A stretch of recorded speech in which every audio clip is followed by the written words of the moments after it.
حضرت مولانا مفتی محفوظ الرحمان قاسمی صاحب کا بیان بہرائچ نامہ .com کے آواز خزانے سے پیش خدمت ہے۔ الحمد لله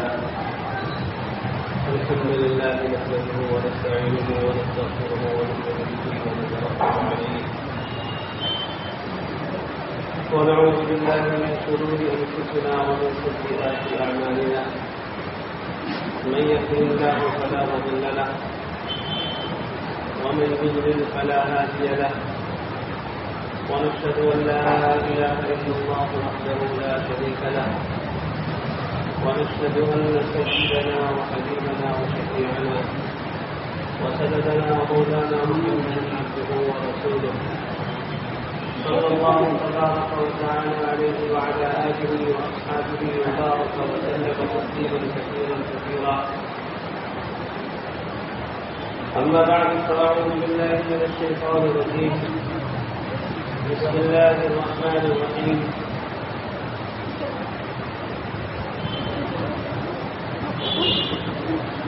يا أيها النبي إنا أرسلناك شاهدا ومبشرا ونذيرا وداعيا إلى الله بإذنه وسراجا منيرا وقال تعالى ما كان محمد أبا أحد من رجالكم ولكن رسول الله وخاتم النبيين صدق الله ومولانا العلي العظيم وقال النبي صلى الله تعالى عليه وسلم أنا خاتم النبيين لا نبي بعدي أو كما قال صلى الله تعالى عليه وسلم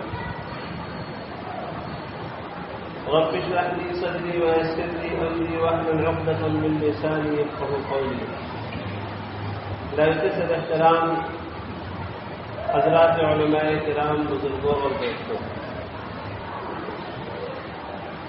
آج کی اس نشست کا موضوع انتہائی حساس موضوع ہے۔ حضور اکرم صلی اللہ تعالی علیہ وسلم سے پہلے بے شمار پیغمبر آئے، اور پیغمبر کا کام کیا تھا؟ انسان اور اللہ کے درمیان پیغمبر ایک واسطے کا کام کرتا تھا۔ سیدنا آدم علیہ السلام خود بھی پیغمبر بن کر آئے تھے، اور اس کے بعد ان کی اولاد تقریباً 10 قرنوں تک اسلام پر توحید پر قائم رہی۔ سیدنا ادریس علیہ السلام تشریف لائے۔ حضرت ادریس علیہ السلام کی دنیا سے رخصت ہونے کے بعد لوگوں میں کفر، شرک اور باطل عقائد کا دور دورہ ہوا۔ حضرت آدم علیہ السلام کی ولادت باسعادت ہوئی تھی۔ اللہ تبارک و تعالیٰ نے تمام فرشتوں کو سجدہ کرنے کا حکم دیا تھا، اور فرشتوں کے ساتھ رہنے والا عزازیل یعنی ابلیس ملعون، اس کو بھی فرشتوں کی معیت میں سجدہ کرنے کا حکم تھا، لیکن یہ تو متکبر تھا، گھمنڈی تھا، اس نے کہہ دیا کہ میں سجدہ نہیں کروں گا۔ پھر اللہ سے بحث کرنے لگا۔ اللہ تبارک و تعالیٰ کو عاجزی پسند ہے، اللہ سے بحث کرنے لگا تو اللہ تبارک و تعالیٰ نے فرمایا لعنتی الی یوم الدین، میری لعنت تیرے اوپر قیامت کے دن تک رہے گی۔ دنیا میں جتنے اچھے کام ہوتے ہیں یہ سب اللہ کی رحمت کا مظہر ہے۔ آپ توبہ کرتے ہیں اللہ کی رحمت سے، اللہ رحم نہ کرے توبہ کی توفیق نہیں دی۔ آدمی دعا مانگتا ہے، یہ بھی اللہ کی مہربانی ہے۔ انسان ایک مرتبہ سبحان اللہ کہتا ہے، اللہ تعالیٰ کی مہربانی۔ تو ابلیس کو اللہ نے اپنی مہربانی سے دور کر دیا، محروم کر دیا، اور 1-2 دن کے لیے نہیں، سال 2 سال، 1000-2000 سال کے لیے نہیں، قیامت تک کے لیے اللہ نے اپنی رحمت سے دور کیا۔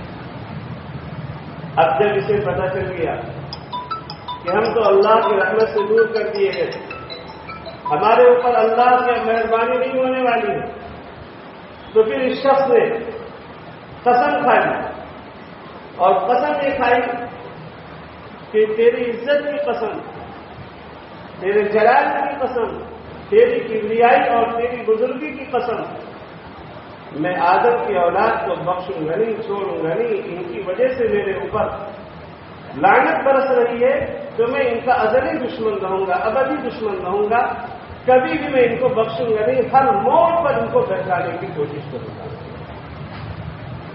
سیدھے راستے پر بھی آ کر بیٹھوں گا، سمجھے جو لوگ دین کا راستہ، سیدھا راستہ، اور پھر جب اپنا اثر ان کے اوپر میں ڈال دوں گا، پھر دائیں سے بائیں سے آگے سے پیچھے سے چاروں جانب سے گھیر کر کے میں مکمل طور پر اس کو اپنا تابع دار بنا دوں گا۔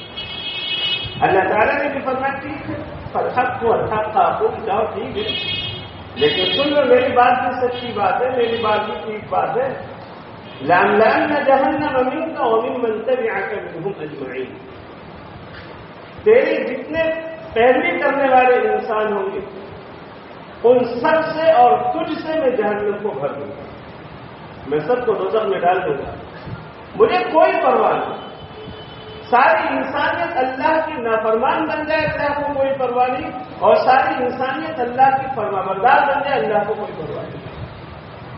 اللہ کے 4 ارب فرشتے ہر وقت اللہ کی تابعداری میں لگے ہوئے، ہر وقت اللہ کی فرمانبرداری میں لگے ہوئے، تو انسانوں کی فرمانبرداری سے نافرمانی سے کوئی فرق نہیں پڑتا، حتیٰ کہ اگر فرشتے بھی نافرمانی کرنے پر آ جائیں، اگر بفرض محال ایسا ہو تو نہیں سکتا، لیکن مان لیجیے تو بھی اللہ کی عظمت پر اور اس کی بزرگی پر کوئی فرق نہیں جاتا۔ تو ابلیس نے بھی اپنا کام کرنا شروع کیا اور بہت سارے طریقے ایجاد کیے، لیکن وہ ایک نبیوں کا دور چلتا تھا، نبیوں کا سلسلہ تھا۔ اللہ تبارک و تعالی نے جب جب بگاڑ پیدا ہوا، کسی نہ کسی پیغمبر کو دنیا کے اندر مبعوث کرنا دیا، کسی نہ کسی پیغمبر کو اللہ نے مبعوث کرنا دیا۔ ایک بات اور یاد رکھیے، ایک نظام تھا اللہ کا کہ ہمیں یہ کام کرنا ہے۔ اللہ نے سب سے پہلے قلم کو پیدا کیا، اور قلم کے پیدا کرنے کے بعد میں اللہ نے قلم سے کہا لکھ دے۔ قلم نے کہا کیا لکھوں؟ جو کچھ ہونے والا ہے سب لکھ دو۔ تو قیامت تک جو کچھ ہونے والا ہے یہ سب قلم نے لکھ ڈالا، سب کچھ قلم نے لکھ ڈالا۔ تو اس قلم نے سب سے پہلے حضرت محمد صلی اللہ علیہ وسلم کی نبوت کو لکھا۔ حضور اکرم صلی اللہ علیہ وسلم اللہ کے نظام کے تحت سب سے پہلے نبی بنائے گئے ہیں، اور اس دنیا کے اندر مبعوث ہونے میں سب سے آخر میں تشریف لائے۔ جیسے آپ پتھر سے گول دائرہ بناتے ہیں تو دائرے کی شروعات جہاں سے ہوتی ہے وہیں پر دائرے کا اختتام ہوتا ہے۔ اب دائرہ جو مکمل ہو گیا، اس کے بعد اگر تیل سے چلائیں گے تو دائرہ خراب ہو جائے گا، بدنما ہو جائے گا، خوبصورتی پر دھبا لگ جائے گا۔ چنانچہ بخاری کی روایت میں بھی حضرت مولانا سفیان صاحب نے آپ کو سنایا بھی، نبی اکرم صلی اللہ علیہ وسلم فرماتے ہیں مثلی و مثل الانبیاء من قبلی، میری مثال اور مجھ سے پہلے سارے نبیوں کی مثال ایسی ہے جیسے ایک شخص نے ایک مکان تعمیر کیا، بہت حسین و جمیل مکان کی تعمیر کی، لیکن اس میں ایک اینٹ کی جگہ خالی رکھی گئی۔ جو آتا دیکھتا کاش یہ اینٹ بھر جائے، کاش یہ اینٹ بھر جائے۔ پھر اس شخص نے وہ ایک اینٹ کی مکمل کر دی۔ جیسے ہی اللہ تبارک و تعالیٰ کا سلسلہ مطلوب نبیوں کا حضرت آدم علیہ السلام سے چلا، اور ادریس، نوح، صالح، ہود، ابراہیم، اسماعیل، شعیب، اسحاق، موسیٰ، عیسیٰ ہوتے ہوئے حضرت عیسیٰ علیہ السلام تک یہ سلسلہ پہنچا ہے۔ اب ایک جگہ تاریخی نبوت کی عمارت ہے، حضور اکرم صلی اللہ علیہ وسلم فرماتے ہیں وہ آخری اینٹ میں۔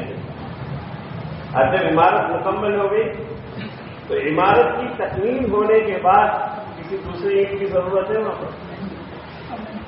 کسی دوسرے اینٹ کی کوئی ضرورت نہیں، اب اگر کوئی اینٹ اور لگائی جائے گی تو عمارت بدنما ہو جائے گی، عمارت کی خوبصورتی ختم ہو جائے گی، عمارت بدنما ہو جائے گی۔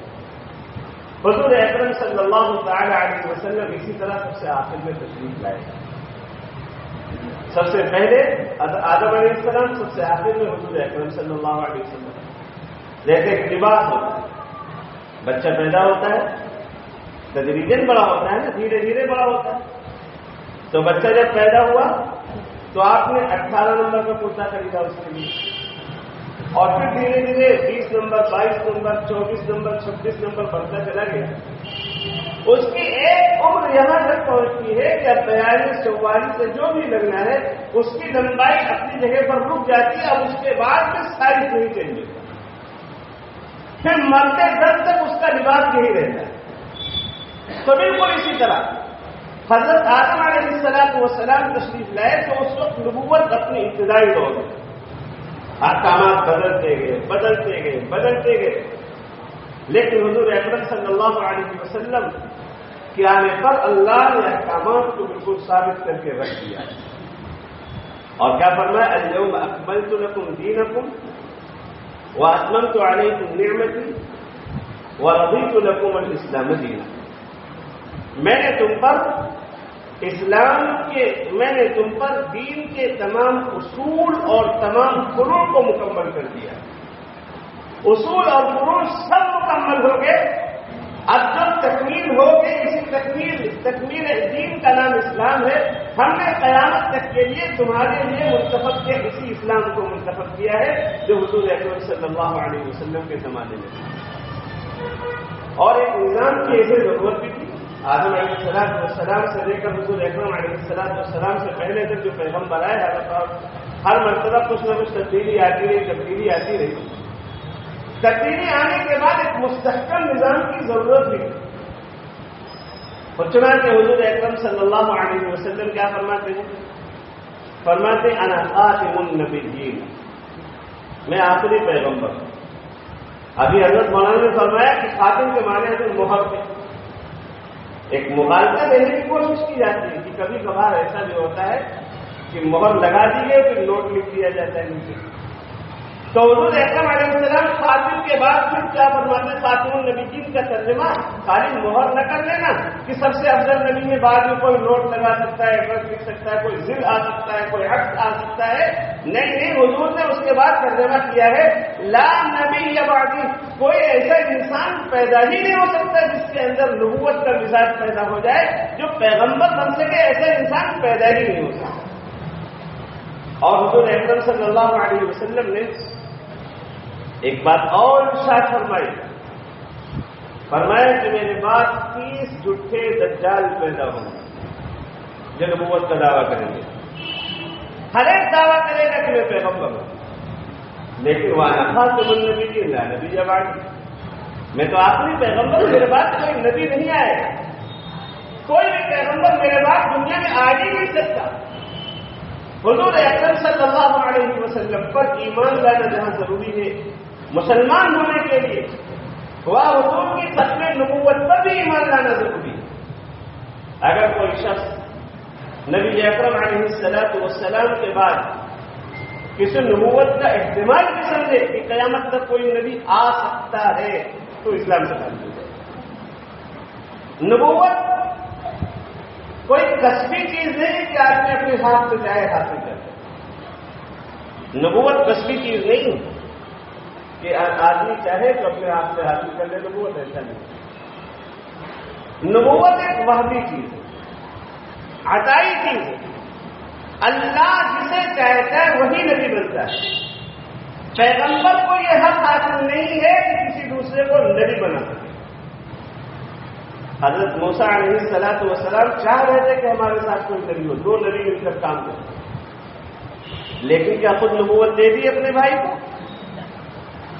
حضرت موسیٰ علیہ السلام کون سے پیغمبر ہیں؟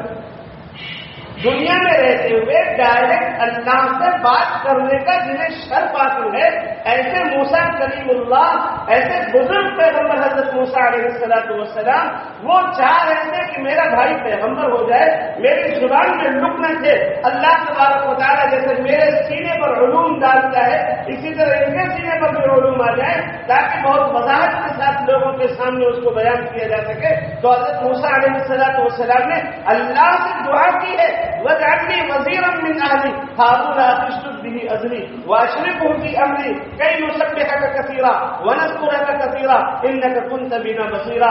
اللہ سے دعا کی ہے جس کا خلاصہ یہ ہے کہ پروردگار عالم یہ کام بہت بڑا کام ہے، یہ بوجھ بہت بڑا بوجھ ہے، میری زبان بھی گم ہے، میری زبان سے صاف الفاظ نہیں نکلتے ہیں، اس لیے میرا معاون میرے بھائی کو بنا دیجیے اور اسے نبوت آپ اپنے پاس سے عطا کر دیجیے۔ تو حضرت موسیٰ علیہ السلام نے خود نبی بنا دیا کسی کو، کسی بڑے سے بڑے پیغمبر کو بھی یہ حق حاصل نہیں کہ خود نبی بن جائے، خود بھی نبی نہیں بن سکتا، دوسرے کو بنا بھی نہیں سکتا۔ حضور اکرم صلی اللہ تعالی علیہ وسلم اگر اللہ کی مرضی شامل نہ ہوتی تو نبوت کا اعلان جس عمر میں پیارے آقا صلی اللہ علیہ وسلم نے کیا ہے اس سے پہلے بھی کر سکتے تھے، لیکن جب جبریل علیہ السلام نے آ کر اللہ کا پیغام دیا ہے، نبوت کا تاج سر پر سجایا گیا، آپ نے اس کے بعد اعلان کیا۔ اس سے پہلے آپ نے اعلان نہیں کیا ہے، اس سے پہلے آپ نے اپنی نبوت کو لوگوں کے سامنے واضح نہیں کیا ہے، اللہ کے امر پہلے بنا دیے گئے ہیں۔ جیسے آپ کسی سے اپنے بچی کا رشتہ منتخب کر لیں گے، ہمارا داماد ہونے والا ہے تو داماد ہو گیا، آپ کا داماد ہو نہیں گیا، بس آپ کے علم میں رشتے کی تکمیل ہو چکی ہے، لیکن کسی کے سامنے آپ برملا یہ نہیں کہہ سکتے کہ یہ داماد ہے اور وہ یہ نہیں بیان کر سکتا کہ ان کی بیٹی میری بیوی ہے، دامادی رشتہ قائم نہیں ہو گیا۔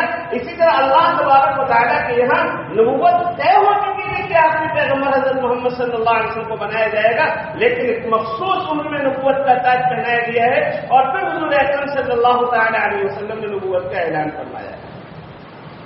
اس کی دلیل کیا ہے؟ حضور خود فرماتے ہیں کہ سچے خواب نبوت کے 46 حصوں میں سے ایک حصہ ہے۔ اب آپ جانتے ہیں حضور اکرم صلی اللہ علیہ وسلم کو نبوت کتنے سال کی عمر میں ملی ہے؟ 40 سال کی عمر۔ اس کے بعد آپ کتنے سال تک دنیا میں بقید حیات رہے ہیں؟ 23 سال۔ تو 23 کو 2 سے ضرب کر دو کتنا ہوتا ہے؟ 46۔ بھائی 23 سال میں 2 چھمائی ہوتے ہیں نا، 46 چھمائی ہوتے ہیں۔ اب 46واں حصے کا مطلب 6 مہینہ سچے خواب ہے۔ اگر آپ مطالعہ کریں احادیث کا تو کیا پتہ چلے گا؟ نبی اکرم صلی اللہ علیہ وسلم پر نبوت کس مہینے سے اترنا شروع ہوئی؟ ربیع الاول کے مہینے میں آپ جب غار ہیرا جا رہے تھے تو راستے میں درخت نے کہا تھا السلام علیکم یا رسول اللہ، اور آپ نے سچے خواب دیکھنا شروع کیے تھے۔ جو خواب میں دیکھا وہی آپ نے دیکھ لیا۔ بات بالکل سچے خواب نوجوان کیسے بیداری میں دیکھ رہے ہیں، خواب میں دیکھ رہے ہیں۔ تو ربیع الاول سے لے کر رمضان المبارک تک کے خواب کا سلسلہ چلایا تھا۔ ربیع الاول سے رمضان المبارک کتنے مہینے ہوتے ہیں؟ 6 مہینے۔ 6 مہینے صرف خواب کا سلسلہ چلا ہے، اور پھر رمضان میں 17 یا 18 رمضان کی شب میں حضرت جبریل علیہ السلام غار حرا میں آئے ہیں اور آپ سے کہا کہ آپ پڑھیے۔ اس وقت حضور اکرم صلی اللہ تعالی علیہ وسلم امی جان خدیجہ الکبریٰ رضی اللہ تعالی عنہا کے پاس تشریف لائے ہیں اور اپنی پوری پوزیشن بتائی ہے۔ اس کے بعد حضرت خدیجہ کے ساتھ ورقہ کے پاس گئے ہیں اور ورقہ کہتے ہیں وہی ناموس ہے، وہی جبریل ہے جو تم سے پہلے موسیٰ اور عیسیٰ کے پاس آیا کرتا تھا۔ تو حضور اکرم صلی اللہ علیہ وسلم نے نبوت کا اعلان 40 سال کے بعد میں کیا، ایک مخصوص عمر کے بعد میں نبوت کا اعلان فرمایا۔ اب حضور اکرم علیہ السلام کو اللہ نے نبی بھی بنایا اور خاتم النبیین بھی بنایا، سب سے آخری پیغمبر بنایا۔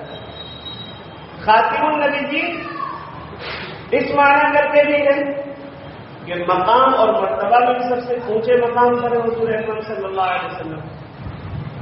مقام اور مرتبہ کے اعتبار سے بھی سب سے بلند مقام پر پائے ہوئے. زمانے کے اعتبار سے بھی حضور سب سے آخری زمانے میں آئے. زمانے کے اعتبار سے بھی حضور کے بعد کوئی نیا نبی نہیں آئے اور کوئی حضور کے مقام اور مرتبے تک بھی نہیں پہنچ سکتا ہے. نبی اکرم علیہ الصلوۃ والسلام ہر اعتبار سے ساتھی ہوں. چنانچہ آپ دیکھیں حضور کے زمانے میں ایک شخص نے نبوت کا دعویٰ کیا. اللہ کے رسول کا زمانہ. حضور رحمت للعالمین. نبوت کا دعویٰ کرنا کتنا سنگین جرم ہوتا ہے اور کتنا خطرناک معاملہ ہوتا ہے. حضور نے تو بڑے بڑے مجرموں کو معاف کر دیا ہے. حضرت عمر تو آئے تھے ننگی تلوار لے کر قتل کرنے کے لیے. آپ چاہتے تو گریبان پکڑ کر گھسیٹ لیتے کہ تم مجھے مارنے کیا گیا ہے, لیکن حضور نے معاف کر دیا. آپ جب فتح مکہ کے موقع پر مکہ مکرمہ میں داخل ہوئے ہیں تو وہ لوگ موجود تھے مکہ میں جن کی شرارتوں کی وجہ سے آپ کو مکہ چھوڑنا پڑا تھا. پیارے آقا صلی اللہ تعالی علیہ وسلم نے اس وقت بھی اعلان کیا ہے آج رأفت و رحمت مہربانی کا دن ہے. آج میں تم سے وہی کہہ رہا ہوں جو یوسف نے اپنے بھائیوں سے کہا تھا. آج تم پر کوئی داروگیر نہیں, پچھلی بات تک کوئی معاملہ نہیں ہوگا, جاؤ میں نے تم سب کو معاف کر دیا. تو حضور کتنے بڑے رحمت بن کر آئے. سن 9 ہجری ایک شخص نے نبوت کا دعویٰ کیا ہے جس کا نام ہے مسیلمہ. مسیلمہ نے نبوت کا دعویٰ کیا اور دعویٰ کرنے کے بعد خط لکھا. مسیلمہ نے حضور اکرم صلی اللہ علیہ وسلم کے پاس لکھا. خط کس طرح لکھا؟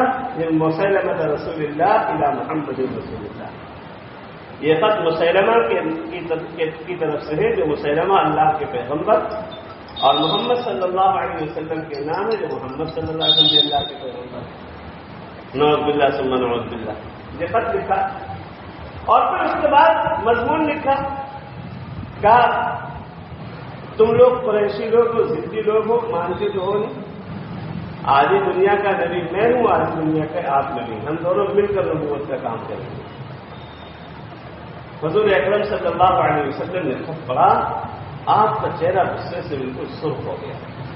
جب آپ غصہ ہوتے تو ایسا سرخ ہو جاتا تھا کانما فقع علی وجهه الرمان حق الرمان. ایسا لگتا تھا کہ آپ کے چہرے پر انار کے دانے نچوڑ دیے. نبی اکرم صلی اللہ علیہ وسلم نے خط پڑھا. جو قاصد خط لے کر آیا حضور اتنا غصہ ہوئے. آپ نے فرمایا کہ اگر کسی قاصد کو, کسی سفیر کو مارنا جائز ہوتا تو آج میں اس کو قتل کرتا, لیکن سفیر کو مارنا جائز تو انہوں نے اس کو توڑ دیا.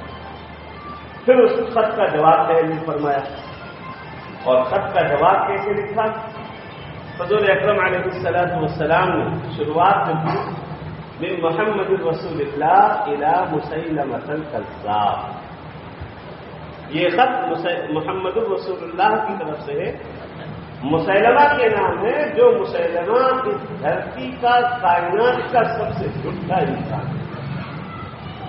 اب جب جھوٹا کہہ دیا جائے تو کتنا برا لگے. اچھا, عرب میں جھوٹ کو برائی سمجھا جائے.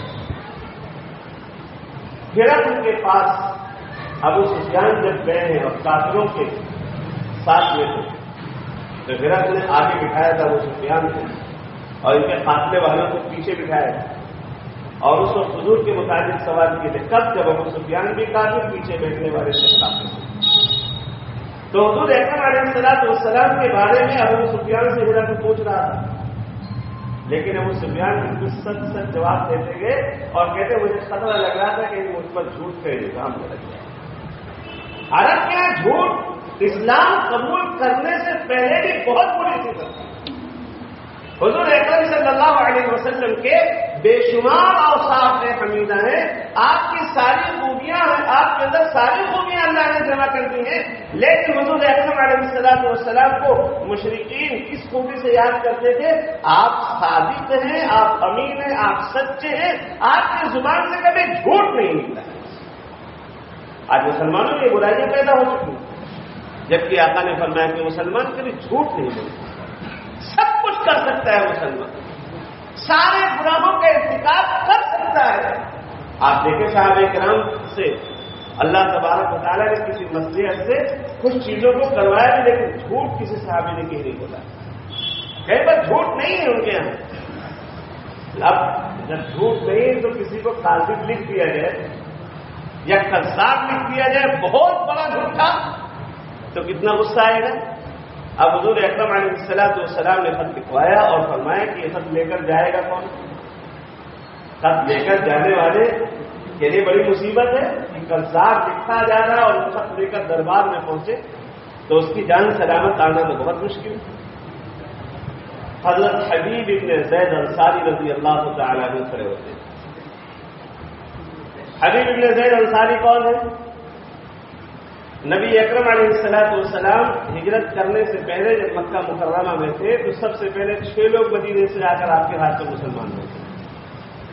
حضرت مصعب ابن عمیر کو بھیجا تھا حضور نے ان کا معلم بنا کر۔ اس کے بعد میں پھر 12 لوگ آئے تھے، ان 12 لوگوں میں سے ایک تھے حبیب ابن زید انصاری، مکے ہی میں آ کر مسلمان ہوئے تھے اور ان لوگوں نے دعوت کی تھی حضور کو۔ پھر 70 لوگ آئے تھے اور 70 لوگوں نے پھر حضور اکرم صلی اللہ علیہ وسلم کو دعوت دی تھی کہ آپ مدینہ تشریف لے آئیے، وہاں پر ہم آپ کی پوری حفاظت کریں گے۔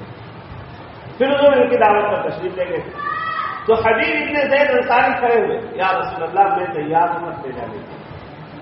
نبی اکرم علیہ السلام نے خط ان کے حوالے کر دیا اور رخصت کر دیا۔ حبیب ابن زید خط لے کر پہنچے مسیلمہ کے دربار میں۔ دربار کا وقت ختم ہونے والا تھا، مسیلمہ نے خط دیکھا، آگ بگولا ہو گیا اور فوراً حکم دیا کہ ان کو قید کر لیا جائے۔ چنانچہ حبیب ابن زید کو قید کر لیا گیا۔ جب اگلے دن پھر دربار لگا تب مسیلمہ نے حکم دیا کہ ان کو لایا جائے۔ اب حبیب ابن زید انصاری رضی اللہ تعالیٰ عنہ کس حال میں لائے جا رہے کہ ہاتھ میں ہتھکڑیاں ہیں، پیروں میں بیڑیاں، زنجیر لے جکڑے ہوئے مجرم بنا کر پیش کی ہے۔ اب مسیلمہ نے سوالات کرنا شروع کیے، بڑے اہم سوالات کیے، اور ایسے موقع پر کہ کوئی نہیں اپنا کلمہ کفر اللہ تبارک و تعالیٰ نے ان حالات میں بولنے کی اجازت دی ہے جب آدمی گر جائے اور پھر مطمئن ہو، الا من اکرہ وقلبہ مطمئن بالایمان، جب آدمی مجبور ہو جائے لیکن اس کا دل مطمئن ہو۔ لیکن حضور اکرم صلی اللہ علیہ وسلم کی ختم نبوت کا جہاں پر مسئلہ ہے، آپ سنو حبیب ابن زید انصاری کا عقیدہ۔ تو اس وقت مسیلمہ نے پوچھا، اشہد ان محمد رسول اللہ، تم گواہی دیتے ہو کہ محمد صلی اللہ علیہ وسلم اللہ کے رسول ہیں؟ فرمایا اشہد ان محمد رسول اللہ، ہاں میں گواہی دیتا ہوں کہ محمد صلی اللہ علیہ وسلم اللہ کے رسول ہیں۔ کہا اشہد انی رسول اللہ، تم گواہی دیتے ہو کہ میں بھی اللہ کا رسول ہوں؟ حبیب ابن زید نے کہا میں بہرام سن لوں گا۔ پھر پوچھا کیا تم محمد صلی اللہ علیہ وسلم کو اللہ کا رسول مانتے ہو؟ جی مانتا ہوں، مجھے میں بہرام نہیں سن پاتا۔ پھر پوچھا کہ محمد صلی اللہ علیہ وسلم کو اللہ کا رسول مانتے ہو؟ جی میں مانتا ہوں، مجھے میں بہرام نہیں سن پاتا ہوں۔ حضور کی نبوت کے مقابلے میں کسی اور کی نبوت سن لی جائے، کسی اور کی رسالت سن لی جائے۔ ابھی حضرت مولانا نے بیان فرمایا آپ کے سامنے کہ اگر کوئی نبوت کا دعویٰ کرے تو اس سے دلیل مانگنا بھی کفر ہے۔ حضور اکرم علیہ السلام کے بعد میں کوئی نبوت کا دعویٰ کرے، ہاں مطلب زیر کرنے کے لیے، اس کو جواب دینے کے لیے اس سے دلیل کا مطالبہ علماء کرے اور سمجھدار لوگ کریں تو اور بات ہے، لیکن عام آدمی اس سے دلیل مانگے، ہو سکتا ہے دلیل سے اس کے دل میں شکوک و شبہات پیدا ہو جائیں، اس سے دلیل مانگنا بھی کفر ہے۔ حبیب ابن زید نے یہی جواب دیا کہ میں حضور اکرم علیہ السلام کی رسالت کے مقابلے میں کسی اور کی رسالت اور نبوت کو سننا گوارا نہیں کرتا۔ جب یہ تین بار یہ جملہ کہا اس کا پارا گرم ہوا اور اس نے جلاد کو حکم دیا آ کر تلوار سے ان کے ہاتھ کو جدا کر دے، ایک ہاتھ الگ پڑا ہے اور خود طرف کر دے۔ پھر پوچھا مجھے مانتے ہو؟ سن نہیں پاتا، بہرا ہوں، کان کاٹ دیے، دوسرا ہاتھ کاٹ دیا گیا، ناک کاٹ دی گئی، 2 لوگوں نے زبان پکڑ کر کھینچا اور جلاد نے تلوار چلائی، زبان بھی کاٹ دی گئی، خون میں